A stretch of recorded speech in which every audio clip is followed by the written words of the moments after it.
เฮโลสบายดีทุกคนมาเก็บผักบุ้งยอดอ่อนๆนำกันเด้อผักบุ้งยอดอ่อนๆแบบนี้หั้นน่ะทุกคนมักนำไปเฮ็ดเมนูได้กินแด้โดยส่วนตัวแม่แก้วหั้นเป็นคนที่มักกินผักอยู่แล้วเนาะออกมาสวนมื้อใดก็อดใจบ่ไหวต้องได้มาเก็บทุกเทื่อเลยเพราะว่าผักบุ้งอันนี้หั้นน่ะอยู่เรียบตามบริเวณอ้อมแอมสวนของแม่แก้วหั้นน่ะเกิดอยู่เต็มเลยแถมช่วงนี้ฝนตกลงใส่ก็แห้งทั้งยอดอัวๆงามๆเลยยอดตังซองจีกพีกอยู่สายผักหรือว่าคนที่มักกินผักทั้งหลายคือกันกับแม่แก้วพอแต่ได้มาเห็นและเฮ็ดได้สิอดใจไหวเนาะก็ลงมือเก็บเท่าหั้นแหละเก็บเทื่อใดก็ได้จนว่าเต็มกอบเต็มกำความว่ามันหลายหั้นนะว่าสิเอาน้อยก็บ่เป็นน้อยจักเทื่อเก็บเทื่อใดก็จนว่ามันมือเต็มหอบเต็มกระตาทุกเทื่อเลยหลังจากที่ไปเก็บมาแม่แก้วก็นำมาล้างน้ำทำความสะอาดดีๆแล้วจะนำเอามาลวกเพื่อจะเฮ็ดซุปกินผักที่เก็บมาสดๆใหม่ๆแบบนี้นำมาลวกและนำไปเฮ็ดซุปความแซ่บความหวานบ่ให้ว้าวเลยแหละนี่นะอันที่จริงผักบงอันนี้หั่นน่ะเนาะเวลาเฮาลวกแล้วนำไปกินกับป่นหรือนำไปกินกับจิ้มแจ่วกะปิแบบนี้ป้าติโตความแซ่บบ่ให้ว้าวเลยแหละอันที่จริงแม่แก้วหันคิดอยากกินต่ำเนาะเพราะว่าผักบงน้อยๆอันนี้หั่นน่ะเวลาเฮาเอาไปเฮ็ดต่ำแซ่บๆก็มีไผว่าคือกันหรือว่าเคยกินคือกันกับแม่แก้วอยู่บ่ทุกคนต่ำผักบงน้อยอันนี้นะแต่ว่ามื้อนี้แม่แก้วหันย้ายครัวมาเฮ็ดอยู่สวนเครื่องปรุงเครื่องต่ำมันก็บ่มีครบหั่นน่ะก็เลยสินำมาเฮ็ดซุปเอา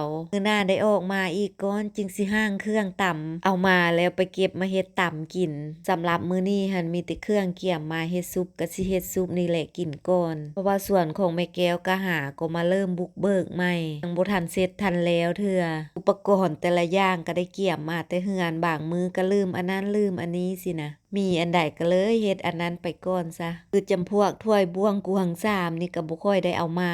แต่ละมื้อหั่นนะดีแต่ว่ามีบึงดอกบัวอ้อมอยู่นี่ก็เลยหมุนใส่วัสดุจากธรรมชาตินี่แหละมาเฮ็ดถ้วยเฮ็ดจานเอามาแต่ละมื้อก็จะไปเด็ดเอาใบบัวนี่แหละมาเฮ็ดถ้วยเฮ็ดชามบ่เป็นหยังเนาะมันจึงเข้ากับบรรยากาศตามสภาพการมากินอยู่ไร่อยู่นาอยู่หัวอยู่สวนใช้ชีวิตแบบนี้ก็เป็นการเปลี่ยนบรรยากาศย้อนยุคไปสมัยกี้สมัยก่อนไปอีกแบบหนึ่งตอนแม่แก้วหันเป็นคนที่เคยอยู่บ้านนอกบ้านนามาก่อนสรุปแล้วก็เป็นคนที่กินง่ายอยู่ง่ายใช้ชีวิตแบบสบายบ่ได้พิถีพิถันอีหยังหลายกินแบบใดอยู่แบบใดนอนแบบใดก็ถือว่าได้เนาะเพียงแต่สุขภาพแข็งแรงบ่เจ็บบ่เป็นใช้ชีวิตแบบมีความสุขไปแต่ละวันซ้ำนี่ก็พอใจแล้วเนาะแล้วละได้นี่ทุกคนซุปผักบงของแม่แก้วนะสำหรับการเฮ็ดซุปผักบงมื้อนี้แม่แก้วก็จะบ่ได้บอกสูตรเนาะว่าเมนูซุปผักนี่แม่แก้วก็เฮ็ดลงอยู่หลายครั้งแหละมีแต่ผู้ใดอยากเฮ็ดอยากกินและยังบ่ทันฮู้เฮ็ดเทื่อแต่เบิ่งวิธีปรุงวิธีเฮ็ดของแม่แก้วตามคลิปวิดีโอนี้เลยก็ได้ลองไปเฮ็ดกินเบิ่งเด้อทุกคนซุปผักบงนาหรือว่าซุปผักบงยอดน้อยๆที่เกิดเองตามธรรมชาติของมันแบบนี้หั่นน่ะจะมีความแซ่บต่างจากผักบงที่เฮาปลูกเอานั้นหลายเท่าเลยได้